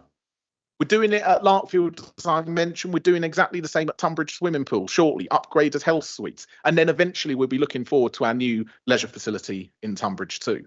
We've invested in a new thermal imaging camera to help any residents with heat loss in their homes and buildings. A really small thing, but actually if there's residents in your wards who can be assisted by it, be in touch. It's there for us to use. We've tried to get the message out. We continue to want to get the message out. We know lots of people have benefited from it so far. It's down to us to promote that. We've been working really closely with the Forestry Commission on the woodland management plan at Taddington Valley after the earlier successful consultation in the year. We're now out to quotes to companies to undertake the coppicing and pollarding in part of the Taddington Valley and look forward to this starting over coming months. This is a really exciting project for the borough. There's nowhere quite like Walderslade Wood elsewhere in the borough. And it's an opportunity there we've got to meet our climate aspirations too. And while all this has been going on in the background, we've been continuing to work with community groups and organisations, large and small, to make sure that they get the funding that they deserve to continue to invest in their facilities and get lots of good local projects off the ground. In fact, 45 different projects have been funded by us over recent weeks, allocating over £131,000 across the borough. These all had to focus and meet the criteria around the economic, social or environmental well-being of the borough. We deliberately had a broad range of applications that were invited. Over 2/3 of applications secured contributions. And some of the projects that this has funded include a community bus for older residents in Borough Green, volunteering opportunities for people with learning difficulties at Community Ground East Malling, a social cafe area at East Peckham Methodist Church, new tents for Malling Scouts, free Saturday football sessions for low-income families at Tunbridge Angels Football Club, support with debt and credit management by West Kent Debt Advice in Snodland, support for Item and District Gardeners Club, free fast-track counselling for domestic abuse victims provided by West Kent Mind, a new book club for groups in Wooldham, and tools and materials for the patients' garden at Waterbury GP Surgery. Obviously, we've been delighted to support all of those organisations and many more with the funding, and it's really exciting now to see some of the projects develop across the borough. And I'm sure many of us, like me, look forward to the messages and the emails and getting stopped on the streets by local people to actually point out some of what this funding that we have allocated has delivered. We've also had the Household Support Fund that we've successfully delivered again this year to help lots of low-income families. Obviously, the latest tranche was allocated towards the end of last month, and there's loads of heartwarming stories that we hear of in terms of how that's helped and supported families the most in need. And I do hope actually that scheme can continue, and perhaps we'll find out more at the budget next week. And finally, Your Worship, I just want to finish by looking ahead, because we can reflect all we want on the good work that's been taking place and our real focus on those in need. But just now, we've given planning permission to crack on with an exciting redevelopment of this building and the new building next door, one which will transform this historic asset for Kings Hill and the surrounding area into the future. And as I indicated in my remarks earlier, there's now going to be many decisions for us to take as to what the future, particularly the building we're sat in, looks like. This is part of an essential period of time for our property team, and I'm delighted that we've been able to recruit some new really good new members actually of our property team to support Stuart and Adrian in the work that they do. We see that particularly in Tunbridge. The Tunbridge Town Centre Programme Board has started meeting, and we're looking forward to hearing progress coming soon.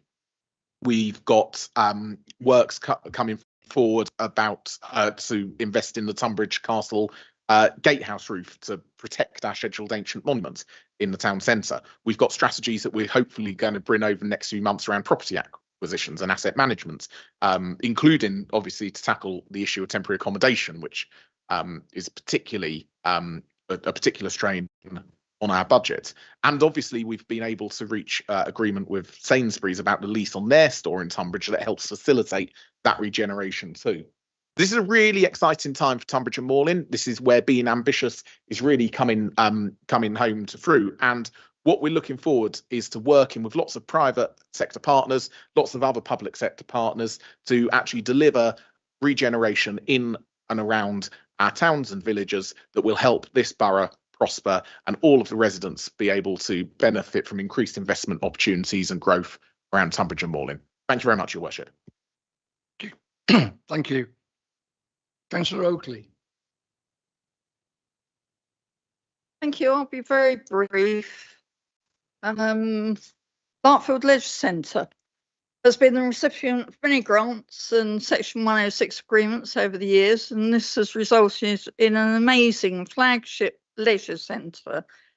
Investment into heat pumps, new lighting and solar panels and changing rooms will ensure that the centre will be open for use for our community for many years to come, and we welcome that. Tunbridge Town Centre, I'm not going to go through everything that the leaders, because I couldn't keep up with it. That's why.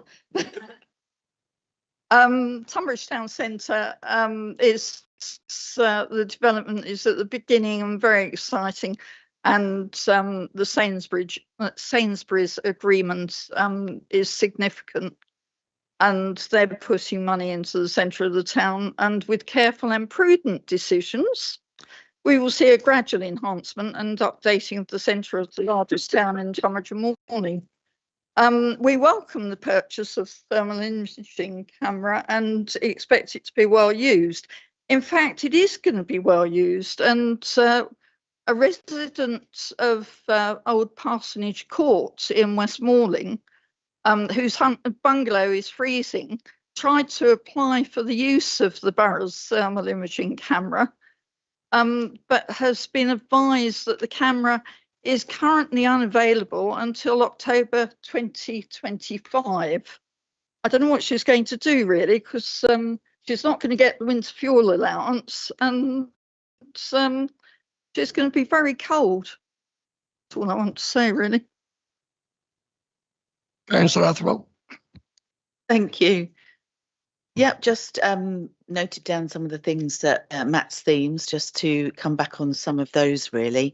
Yeah, it does feel weird to me, and as still I haven't been here all that long. I'm amazed at how much politics there is in local politics, and I would also very much ask that we try to keep that to a minimum, because we're all here to try and do the best we can for the people in our borough. I think it's kind of interesting how that card is played in different ways at different times by different people. I'll say no more. Thinking about local plan, I was really impressed with all the work that the team had done on that and the amount of data that they gathered to get us to hopefully to 18B. I'm just incredibly sad that we didn't actually do things a bit quicker. Some other councils managed to get in before the change of government and are in a much better position than us now. So it's tricky. And of course, that trickles down into our area planning committees, where we're constantly told by everybody that because we don't have a local plan, they can pretty much build what they want where they want. So it's, you know, I don't mean to sound down about that, but it is a damn shame that we didn't do that a bit quicker. Working with the vulnerable is obviously something close to all of our hearts generally. And unfortunately, the doom and gloom is largely is the austerity that we've all had to put up with in the last so many years. I'm really glad that we've done those good things in Larkfield, and I'm very much looking forward to something similar in Tunbridge. The thermal imaging camera is great. The thing that stood out to me was about getting the message out. I'm still considerably worried about how we get this message out to the most vulnerable and to the elderly and to people that don't use social media and the internet. It worries me more and more that we're going down that path and the message doesn't get out to those people. Great that we're working with the Forestry Commission with Walderslade Woods. Really hope we can continue to protect other trees in our borough. We've seen a bit of an increase in trees being lopped down, and thank goodness we can get in there sometimes with some emergency TPOs. But I would recommend that we all do work on that. Otherwise, we're going to be surprised with trees raised to the ground before we can get there. In terms of working with community groups, organisations and the HSF fund, actually, I think that is something to be really applauded with this council. I think there are some incredibly generous grants and given to various groups across the borough, and I think that's amazing. I think it's really sad that we need it all, but I think it's incredibly good that we do that, and I really hope that we continue to. Thinking about the Tunbridge Programme Board, yes, we had our first meeting of that, and actually that's something that I really applaud as cross-party working. And I think we need more of that going forward. We need to make sure we have sufficient time to talk about all the things that are required to be talked about in meetings. It was incredibly rushed and hurried. But that to me is the prime example of what I was hoping to do when I was elected as a councillor. So long may that continue. Thank you. Councillor Hipmark. Thank you, Mr. Mayor. The new local plan hold up is I found really very frustrating. In the meantime, Medway have decided that the crackpot extension to Snodland and 5,000 possible dwellings ought to be added to by another 1,000 to the north of St Peter's Bridge roundabout. That would be a very good thing because that would join up Holding with Snodland, which I think to join the two settlements, which I think is absolutely outrageous. Our part is in the green belt and the area of outstanding natural beauty, and obviously, despite whatever you hear from the top, the bottom down here doesn't want that, and we're strongly objecting to it. Getting back to grassroots, the borough is helping us with a small project in what was formerly our public conveniences. We're looking to provide a community hub with food banks and various organisations providing signposting or benefits, etc., etc. I think that's a very good thing. That's the sort of thing we should be doing. So I thank the borough for that because that's very worthwhile. Thank you. Taylor. Thank you very much, Your Worship. Just wanted to pick up on the leader's comments about the local plan and collaboration. Yes, 1,000 houses a year. I doubt whether developers will ever manage that, but it's something that is imposed on us. There's nothing we can do about that. But what we can influence is local plan policies, contamination remediation, design, sustainability. We can influence them, and we have to work together to achieve strong policies. So the houses that are built for our residents are good houses, good homes. And the Tunbridge and Morling funding, the leader mentioned Borough Green, and we've had a lot of help from Tunbridge and Morling. I'd like to thank them for that. And the Parish Alliance bus scheme will be now starting into its third year. And it's only 2 buses a week, but it keeps our elderly people getting to the shops. Very welcome. Thank you. Bolton. Thank you very much to colleagues for their remarks. I'll just perhaps touch on 3 things since I won't go through the full list since it was that exhaustive. I do concur, as I said earlier, with Lee Apwell that there's too much politics. We saw that from an outburst from Councillor Hood earlier. If we all just decided to just get on, life would be much easier, as we've done, and perhaps listen less to the Association of Lib Dem Councillors and more to one another. On the local plan, obviously Medway are cracking on because they have their figures reduced, and this is the entire problem with what the government have put forward. They have handpicked, it seems to me at least, certain councils in which to reduce the housing need, like Medway, and authorities like us have been told to increase our housing need. So yes, if I was in Medway's position, I'd be cracking on with their local plan too. But fundamentally, if what the government changed was about housing delivery, then surely it should have been fair and equitable across all local authorities. It clearly wasn't, and that's why we objected to it, and hopefully this new government will see sense.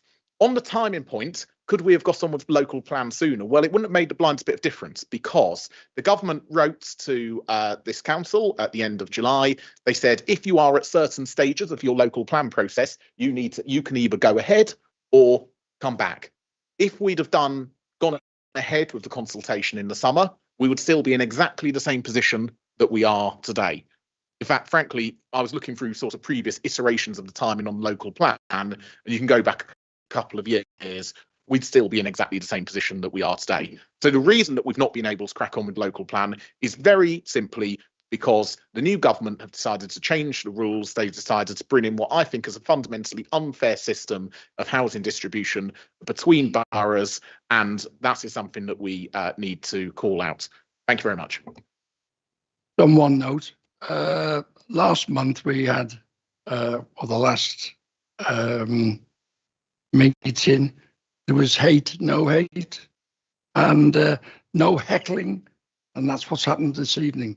And we've got to work together as a council, not just one, it's everybody together, and we'll get on better. Thank you.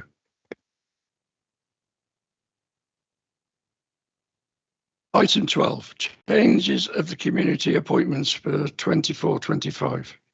Committee, sorry. May I move the committee appointment amendments as tabled? Thank you. Yeah, thank you. The report setting out the proposals for changes to the. It's agreed. Just go straight forward. I'll just go straight through. All right. All right. Who seconded it? Seconded. Thank you, Martin. Item 13 then. Is that agreed? Agreed. Item 13. Yeah. Appointments for outside bodies. Tunbridge Townlands, Richard Miles Charity. Following a request from the clerk of the town wardens, the Borough Council have asked to consider the appointment of Mr. Owen Baldock to serve on the Tunbridge Townlands and Richard Miles Charity.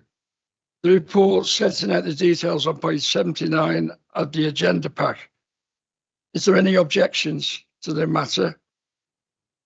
And if so, can I agree it? Thank you. The matter has been approved. Item 14, local code of corporate governance. Council is asked to consider the recommendations of the Audit Committee on the 22nd of July as set out on page 84. I invite the Chair of the Audit Committee, Councillor Robert Cannon, comment.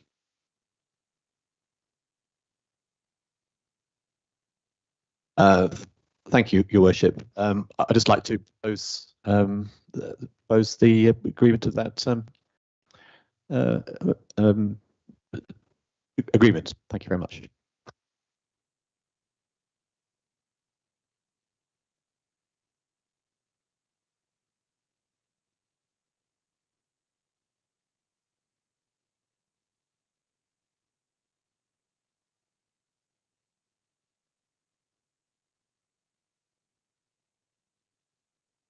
Treasury Management Update and Annual Report 23-24.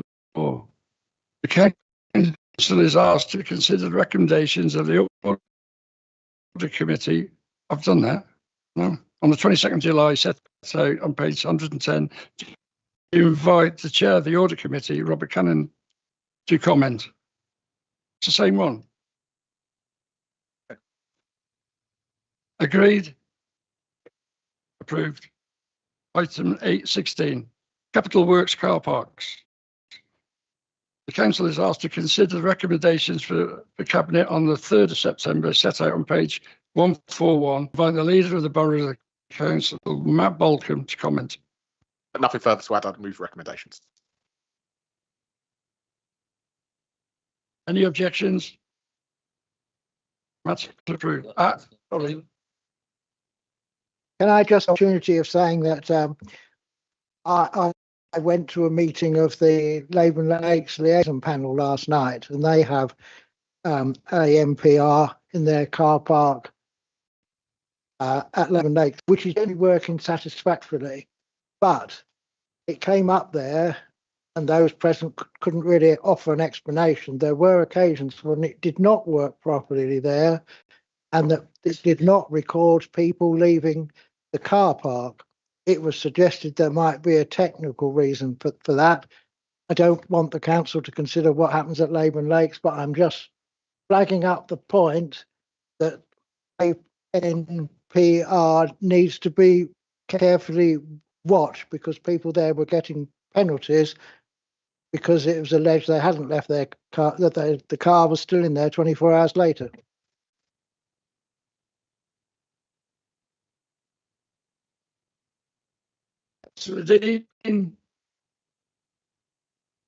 Thank you, Chairman. There are parts of this report that I can support. Automatic number plate recognition is fine. However, I cannot support the proposals on Annex 3, and in particular those relating to Westmoreland with regard to on-street parking in High Street and Swan Street, and the new pay and display machines and associated signage. I also cannot support those similar proposals for Martin Square, but if you'll allow me to do so, I'll just keep my comments to Westmoreland. The opening sentences of our report say that we are intending to optimise the availability of parking and provide consistency across the council's parking assets in a fair manner. And I don't believe that these proposals do either of those two things in Westmoreland. And I will summarise very much the many reasons why I don't support it. Firstly, we'll be introducing 9 ticket machines outside listed buildings in every case, in one of the finest high streets in Kent, in a conservation area which is designated due to its outstanding architectural value, where our own conservation study highlights the open vista of the roads concerned are vital to the character of the town. It reverses the parish council action over 30 years of removing all possible clutter from the high street pavements, including street lights and bins. Councillor Tatton and I had a useful site meeting with officers this afternoon, and I believe that there is some flexibility to reduce the impact of the sighting of some of these machines. But the plain fact is that if you introduce 9 ticket machines within a relatively short space of a high street of this quality, you cannot do it without a harmful impact. Secondly, I believe that the introduction of these parking charges will simply lead to customers going elsewhere. I believe that that will apply largely to smaller shopping centres in the Morling area, but I also note that the proposals were opposed and are opposed by traders in Tunbridge also. Thirdly, the timed charges in Westmoreland are palpably unfair.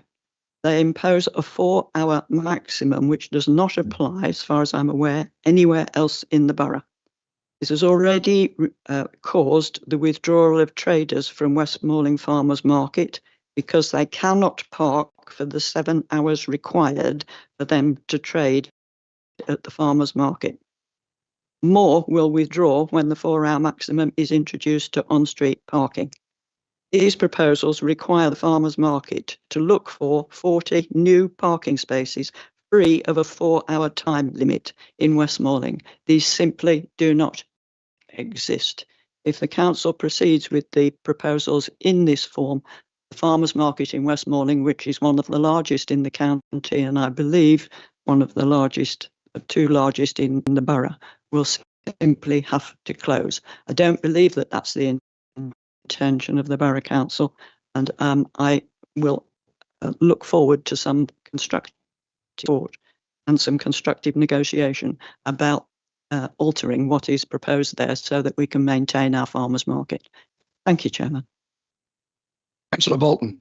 I look forward to Trudy Dean's constructive negotiation in terms of speaking to me directly about this, because I actually haven't had any contact from her directly since she launched the petition, but never mind. I'm going to focus my comments on what's actually in the reports here tonight.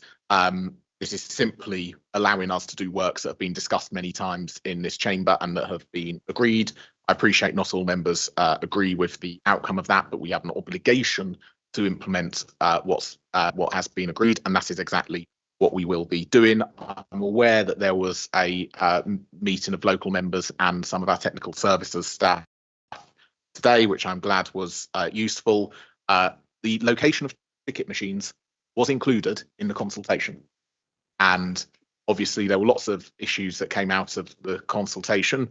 There were a handful, no more comments about the location of ticket machines, but fundamentally there are ticket machines in West Malling already.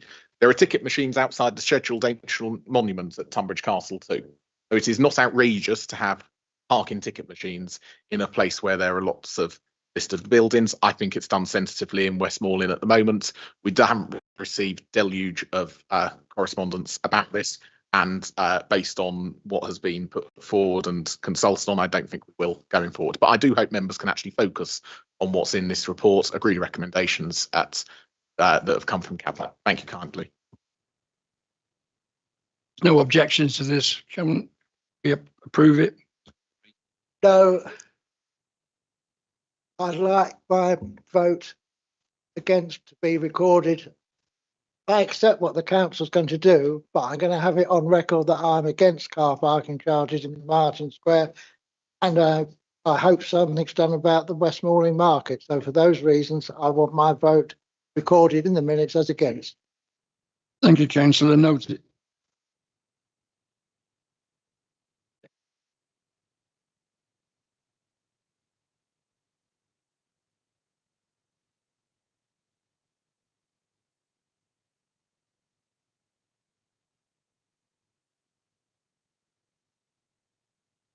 To clarify, I have councillors Thornywell, Dean, Bishop, Vauxhall and Banks wanting their vote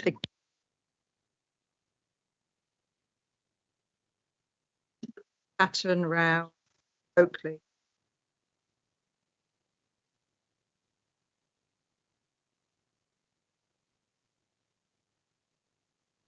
Sorry, for my own benefit, I'm going to have to clarify that. Voting against and recorded in the minutes, councillors Thornywell, Dean, Bishop, Vauxhall, Banks, Tatton, Roud, Oakley, Hickmott and Benison. Yes. Approved. Item 17, Local Authority Housing Fund. The council is asked to consider the recommendations of the Cabinet on the 3rd of September set out in item 4 on page 154. I invite the leader, Matt Bolton, to comment. And to add and move recommendations. Agreed. Approved. Item 18, regulations and investigatory powers, provisions of surveillance guidance. Asked to consider the recommendations of the General Purpose Committee on the 9th of October to set out in Supplement 3. I invite the Chair of General Purpose Committee, Councillor Mark Rhodes, to comment. Your Worship, thank you. The Regulation of Investigatory Powers Act was explained fully to general purposes. There was no debate. I recommend the recommendation, Chairman. Agreed. Approved. Item 19, Civil Enforcement Service. The Council is asked to consider the recommendations for the General Purpose Committee on the 9th of October set out in the Supplement 3. I invite the Chair of General Purpose Committee, Councillor Mark Rhodes to comment. Your Worship, the civil informant service was debated in part 2. I recommend the recommendation to you. Agreed. Approved. Excuse me.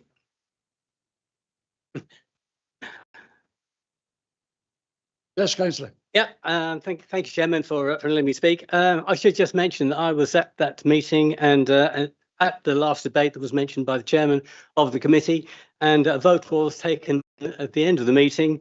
And but a little bit like this meeting, there's been times when basically no one asked the question anyone against. I spoke against basically that particular motion, but it wasn't recorded. The meeting finished quite abruptly.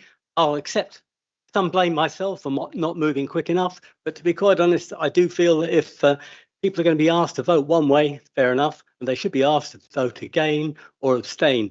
And I think the whole thing is that the fact that I'd spoken against it, you would have thought it was obvious that someone was going to vote against it. I'd just like to register my vote that was against that particular motion. Thank you very much. Item 20, minutes of the Cabinet and the committees. The minutes book, volume 4, has been published as a supplement. As this is a matter of information, ask members if they can receive and be noted. Thank you. Item 21, seal of documents. No. Mr. Mayor, can I just remind the council that you have an additional exempt report and you'll need to enter exempt before you can consider it. Okay, will do.